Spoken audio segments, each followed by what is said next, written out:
മീൻ ചേർത്ത് ചെഞ്ചുണ്ടിൽ ചെഞ്ചുണ്ടിൽ ചേർന്നു ചെഞ്ചുണ്ടിൽ ചെഞ്ചുണ്ടിൽ ചെഞ്ചുണ്ടിൽ ചേർന്നു ഗോപൻ എടുക്കണ്ട എടുക്കണ്ടെന്ന് അത് പറ്റില്ല എടുക്ക ഹലോ ഗോപ റഫീഖിക്കാരെ സമ്മതിക്കണം. റഫീഖിക്ക ഏത് റഫീഖിക്ക അറിയില്ല? റഫീഖ് അഹമ്മദിനെ അറിയില്ല? എടാ ബബരം വേണം ബബരം, വലിയ കവിയല്ലേ? ഇതിനോ പാട്ടാ അശോകം വക്കീൽ ഇവിടെ തകർക്കുക. ഒടുക്കത്തെ ഒരു പാട്ട് ഇറങ്ങുന്നുണ്ടോ അവിടെ എളുപ്പം? അതിന് ഇറങ്ങാൻ തോന്നണ്ടേ? തൽക്കാലം നീ കന്നിട്ട കടവിൽ പോയി ഇറങ്ങ. കുരിയച്ചനെങ്ങാനും നിലത്തെല്ലാം വന്ന അയാളുടെ മുഖത്ത് നോക്കി നീ ഞങ്ങളുടെ പേര് പറയണം. ചക്കമണി, ചക്ക വിജയ്, ചക്ക സുഖു, ചക്ക വക്കീൽ. അപ്പൊ അയാളുടെ മനസ്സിൽ 3 ലഡ് പൊട്ടും. അയാൾ തിരിച്ചു പൊക്കോളും. പോയില്ലെങ്കിൽ തൽക്കാലം നീ തല്ലുകൊള്ളുക. ഷാപ്പിന്ന് ഇറങ്ങി വരണ വഴിക്ക് ഞങ്ങൾ തിരിച്ചു തല്ലിക്കൊള്ളാം. വാതിലിൽ ആ വാതിലിൽ കാതോർത്തു നീ നിന്നില്ലേ, വാതിലിൽ ചെഞ്ചുണ്ടിൽ ചെഞ്ചുണ്ടിൽ ചെഞ്ചുണ്ടിൽ എത്രയോ കാലമായി നീ സായിപ്പന്മാർക്ക് മാലയിട്ട് കൊടുക്കുന്നു. വല്ല കാര്യമുണ്ടോ? ഒരെണ്ണം എന്റെ കഴുത്തിയിട്ടിരുന്നെങ്കിൽ കൊണ്ടുപോകില്ലായിരുന്നു. എങ്ങോട്ട്? വീട്ടിലേക്ക്. അതെങ്ങനാ? ഞാൻ കൊടുത്തു പോയില്ലേ? എന്ത്? എന്റെ ഹൃദയം. നിന്റെ പ്രായത്തിലുള്ള പെമ്പിള്ളാർക്കൊക്കെ ഇങ്ങനെ അബദ്ധം പറ്റും. പക്ഷേ ക്ഷമിക്കാൻ ഞാൻ തയ്യാറാണെങ്കിൽ. പക്ഷേ ഏട്ടൻ ക്ഷമിക്കത്തില്ലല്ലോ. ഏട്ടൻ അതുവരെ ആയല്ലേ? ആരാവൻ? അതൊക്കെ ഉണ്ട്.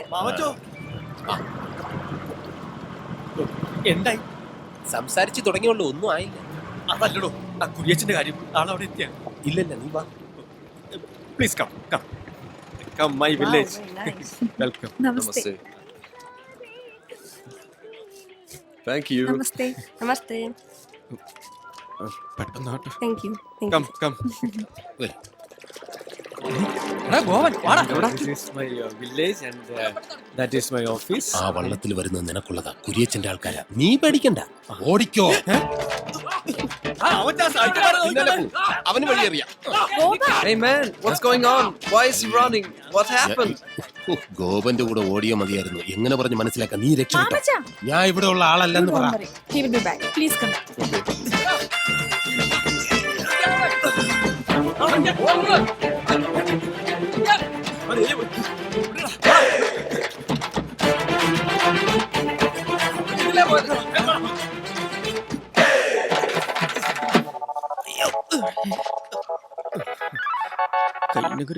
ഹലോ, ആ, ഞാൻ കൈനഗിരി ജയശ്രീയ. അമ്മയ്ക്ക് പനി കൂടി ആശുപത്രിയില്ല. എനിക്കിന്ന് വൈകിട്ട് പ്രോഗ്രാമിന് വരാൻ പറ്റത്തില്ല. വരില്ലേ? ചതിക്കല്ലേ. ആലപ്പുഴ റെയിൻബോ ടൂറിസ്റ്റിന്റെ 18 ഗസ്റ്റിന്റെ പ്രോഗ്രാം ബുക്ക് ചെയ്തിരിക്കുന്നത്.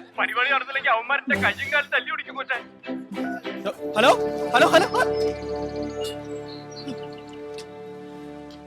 ഇപ്പൊ കിട്ടുന്ന ഇടി പോരാഞ്ഞിട്ട് വൈകിട്ട് സായിപ്പന്മാരുടെ ഇടി.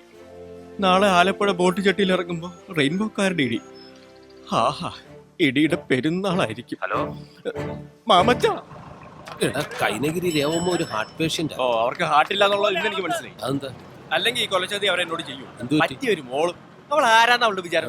പത്മ സുബ്രഹ്മണ്യോ, അതോ മല്ലിക സാരാഭായിയോ, അതോ കലാമണ്ഡലം ക്ഷേമാവതിയോ? ഇവരൊക്കെ ആരാ?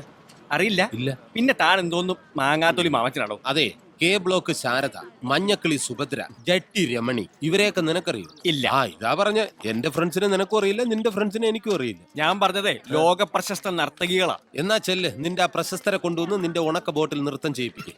മാമച്ച, തങ്ങിക്കൊള്ളുന്ന വർത്താനം പറയരുത്. നക്കാപ്പിച്ച കാശിന് വേണ്ടി ആ റെയിൻബോ ടൂൾസിന് അടിച്ചിട്ട പാട് എനിക്കറിയാം. Super dancer കലാമണ്ഡല Jayashree. അവളെപ്പോഴാ കലാമണ്ഡലമായത്? ഇന്ന് ഉച്ചയ്ക്ക്. ഇതെങ്ങാനും അവൾ അറിഞ്ഞാൽ ഉപദ്രവിക്കരുത്. അവൾക്കൊരു നിലയും വിലയും ഉണ്ടായിക്കോട്ടെ എന്ന് കരുതി ചെയ്തതാ. ഇതെങ്ങാനും ആ റെയിൻബോക്കാർ അറിഞ്ഞു കഴിഞ്ഞാൽ എന്റെ കാര്യം പിന്നെ.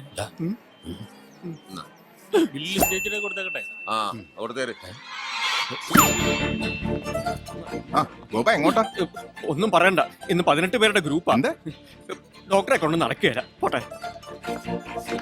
ഹലോ, ഞാൻ കൈനഗിരി ജയശ്രീയെ കാണാൻ വേണ്ടി വന്ന ആലപ്പുഴ റെയിൻബോ ടൂർ. 18 പേരുടെ ഗ്രൂപ്പ് പ്രോഗ്രാം നടന്നില്ലെങ്കിൽ അടി. ഇതൊക്കെ ഞാൻ നേരത്തെ കേട്ടു. എനിക്ക് വരാൻ പറ്റത്തില്ലെന്ന് മാന്യമായിട്ട് ഞാൻ പറഞ്ഞതാ. എന്ന് പറഞ്ഞാ എങ്ങനാ? വെറും 3 മണിക്കൂർ നേരത്തെ കാര്യമുള്ളൂ. അമ്മയെ നോക്കാൻ ഇവിടെ ഡോക്ടർമാരും നഴ്സുമാരും ഒക്കെ ഉണ്ടല്ലോ. അവരമ്മ പൊന്നു. അതെ, ചെയ്യുന്ന ജോലിയോട് ആത്മാർത്ഥത വേണം. ഇന്നത്തെ പ്രോഗ്രാം നടന്നില്ലെങ്കിൽ അമ്മ കിടക്കുന്ന കട്ടിലിനടുത്ത് ഒരു കട്ടിൽ കൂടി ഇടേണ്ടി വരും. കയ്യും കാലും ഓടിഞ്ഞ എന്നെ കിടത്താൻ. കിടന്നു. ഇവിടെ ഉണ്ടായിരുന്നു. അതെ, നീ കിടന്ന് മസിൽ പൊട്ടിക്കണ്ട. ഇന്നവള് വന്നാലും പ്രോഗ്രാം നടക്കില്ല. അതെന്താ? ആ കുരിയച്ചൻ ഇവിടെ നിൽക്കുന്നതേ അവനെ പോലീസ് അറസ്റ്റ് ചെയ്തറിഞ്ഞ് ബോധം പോയി അവന്റെ അമ്മച്ചി ഐസിയുവിൽ അഡ്മിറ്റ് ചെയ്തിരിക്കുന്നുണ്ടാ. മിക്കവാറും ഇന്ന് വൈകുന്നേരത്തിനകത്ത് ആ കിളവിയുടെ മൂക്കി പഞ്ഞു വെക്കും. പിന്നെ പ്രോഗ്രാം നടക്കില്ല. നിന്റെ 16 അടിയന്തരം നടത്തും അവൻ. മാമച്ച, ഞാൻ തൽക്കാലം ഒരു കാര്യം ചെയ്യും. നീ ആ ചായക്കടയിൽ അങ്ങനെ ചെന്നിരിക്കും. ഞാൻ ഐസിയുവിന്റെ വാതുക്കലൊക്കെ ഒന്ന് കറങ്ങി കാര്യങ്ങൾ അന്വേഷിച്ചിട്ട് വരാം. പൊക്കോ. ഞാൻ സോറി, പ്രസവ വാർഡായിരുന്നു. ഒന്നിറങ്ങി പോടോ. എന്തിനാ ദേഷ്യപ്പെടുന്നത്? ഞങ്ങൾ ആണുങ്ങൾ ഇല്ലായിരുന്നേല് ഈ വാടേ ഉണ്ടാവില്ലായിരുന്നു. എന്നിട്ട് അഹങ്കാരം അവർക്കാ.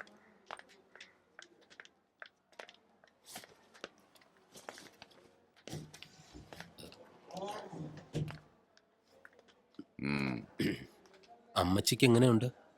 ഒന്നും പറയാറായിട്ടില്ല. പറയുന്നേ, ഞാൻ ആരോടും പറയില്ല. നമ്മൾ തമ്മിൽ ഒരു വിഷയമില്ലല്ലോ. ഒരല്പം ക്രിട്ടിക്കലാണ് ഡോക്ടർ പറഞ്ഞത്. എന്നാലും അമ്മയ്ക്ക് എങ്ങനെയുണ്ടെന്ന് പറഞ്ഞൂടെ? ഞങ്ങള് വന്നതേ പെങ്ങളെ കൂട്ടിക്കൊണ്ടുപോവാനാ. കൊണ്ടുപോകാനോ? അത് നിങ്ങളങ്ങ് തീരുമാനിച്ചാൽ മതി. മതി. വാ പോനെ. ഇവിടെ പോകും. മതിയളിയോ, അളിയനിപ്പോ ആവശ്യത്തിന് വേറെ പെണ്ണുങ്ങളില്ലേ? പിന്നെന്തിനാ ഞങ്ങളുടെ പെങ്ങള്? ലിസി, ഇനി ഇവിടെ നിന്നാൽ എന്നെ ഐസിയിൽ കിടത്തേണ്ടി വരും. എന്റെ ഈശ്വര, കുറച്ച് ഓക്സിജൻ കിട്ടുമോ? കുറച്ചു പോരാ, ഒരു സിലിണ്ടർ തന്നെ വേണ്ടി വരും. അടുത്ത വാർത്ത പുറകെ വരുന്നുണ്ട്. എന്ത്? കുരിയച്ചനെ പാർട്ടിയിൽ നിന്ന് പുറത്താക്കിയെന്ന്. കുട്ടനാടിന്റെ MLA ആകാൻ വേണ്ടി മാത്രം ജാഥ നടത്തിയും പോസ്റ്റർ ഒട്ടിച്ചും കാശ് വാരിയെറിഞ്ഞ ആളാ. പാർട്ടിയിൽ നിന്ന് പുറത്തായി കഴിയുമ്പോൾ കുരിയച്ചന്റെ ജീവിതത്തിൽ അവശേഷിക്കുന്നത് ഒരേ ഒരു സ്വപ്നം മാത്രം. എന്താ അത്? നിന്നെ കൊല്ലുക എന്ന സ്വപ്നം. സാരമല്ല, നിന്റെ അവസാനത്തെ ഒരു ആഗ്രഹം ഞാൻ സാധിച്ചു തരാം. ഒരുപാട് ആഗ്രഹങ്ങളുണ്ട്. ഒരെണ്ണത്തിനുള്ള സമയം കിട്ടും. ആലപ്പുഴ റെയിൻബോ ടൂർസ് ആൻഡ് ട്രാവൽസിന്റെ പ്രോഗ്രാം. ഞാൻ രേവമ്മയോട് സംസാരിക്കാം. എന്റെ മോളെ ഞാൻ ഒറ്റയ്ക്ക് വിടത്തില്ല. ഒറ്റയ്ക്ക് വിടണ്ട, ഞാനുണ്ടല്ലോ. ഈ ചെറുക്കനോടൊന്ന് പുറത്തേക്ക് ഇറങ്ങി നിൽക്കാൻ പറഞ്ഞേ. നീ ഒന്ന് പുറത്തു നിന്ന്. ഞാൻ പുറത്തോട്ട് പോവില്ല. ഇവരെന്താ ഒന്ന് പുറത്തിറങ്ങി നിന്നാല്? പുറത്തിറങ്ങില്ല. അതെ, ഞാനില്ലാതെ ഇവൻ പുറത്തിറങ്ങില്ല. അത് വേറെ കാര്യം. രേവമ്മ കാര്യം പറ. ഇന്ന് വൈകിട്ടത്തെ പ്രോഗ്രാമിന് എന്റെ മോള് വന്ന അവക്ക് എന്നാ കൊടുക്കും? 2000 രൂപ. 2000 രൂപ? അത് നിന്റെ ഈ തന്നെ ഇരിക്കട്ടെ. 2 പേർക്ക് 1000, 18 പേർക്ക് 2000. അങ്ങനെ നിനക്ക് അടപടല് തിന്നാൻ എന്റെ മോളെ കിട്ടില്ല. കൈനഗിരി ജയശ്രീ വരില്ല. അത് ശരി. അപ്പൊ കാശ് കൂട്ടാൻ വേണ്ടി അമ്മയും മോളും കൂടെ നാടകം കളിച്ചതല്ലേ? അതെ, കാശ് കിട്ടുന്നത് കൊണ്ടല്ലേ. 5000 രൂപ കിട്ടിയാലേ ഞാനൊന്ന് വരൂ. കൈനഗിരി ജയശ്രീ, കണ്ണിച്ചോരയില്ലാതെ കാശ് ചോദിക്കരുത്. അതെ, നമ്മുടെ പയ്യനല്ലേ, എന്തേലും ഒന്ന് കുറച്ചു കൊടുക്കും. കാശ് കുറച്ചിട്ട് കൈനഗിരി ജയശ്രീ വരില്ല. നീ എന്തു കൊടുക്കും? 3000. എനിക്കൊന്നും കിട്ടിയില്ലെങ്കിലും കുഴപ്പമില്ല, പ്രോഗ്രാം നടക്കണം. ഇത്രയും പറഞ്ഞ സ്ഥിതിക്ക് 4000. അതേ കുറഞ്ഞ് ഞാൻ വരത്തില്ല. ഉറപ്പാണോ? അതെ, ഉറപ്പാ. സമ്മതിച്ചേക്ക്. അല്ല, ഞാൻ വൈകുന്നേരം ഇവൻ വന്ന് പ്രോഗ്രാമിന് കൂട്ടിക്കൊണ്ടുപോകും. പ്രോഗ്രാം കഴിഞ്ഞിട്ട് ഇവൻ തന്നെ തിരിച്ചു കൊണ്ടാക്കും. നടക്കും. നീ എന്റെ മോള് തന്നെ അടി. ഇപ്പൊ മനസ്സിലായില്ലേ? അതെ, തനിച്ച് 2 വർത്താനം പറയാൻ വന്നതാ. കൈനഗിരി ജയശ്രീ ഇതിനു മുമ്പ് ഇവിടെ ഉണ്ടായിരുന്നല്ലോ. അന്നൊന്നും ഇവരുടെ ആട്ടവും പാട്ടും കാണാൻ ബോട്ടും പിടിച്ച് ഒരു സായിപ്പും ഇവിടെ വന്നിട്ടില്ല. ആ പാവപ്പെട്ട പയ്യൻ ആലപ്പുഴ ടൂർ ഓപ്പറേറ്റേഴ്സിന്റെ കൈയും കാലും പിടിച്ചൊപ്പിച്ച പ്രോഗ്രാമാ. ഇന്ന് ആ പ്രോഗ്രാം നടന്നാലും അവൻ 5 പൈസ കിട്ടില്ല. പക്ഷെ എന്നാൽ അവനത് നടത്തും. അതവൻ ചെയ്യുന്ന ജോലിയോടുള്ള ആത്മാർത്ഥത. മോളെ, കാലയിലൊരു മുള്ളുകൊണ്ടാ തീരും. കലയാണ്. അതെന്നും കൂടെ ഉണ്ടാവണമെങ്കിലേ ഇത്ര ആക്രാന്തം പാടില്ല.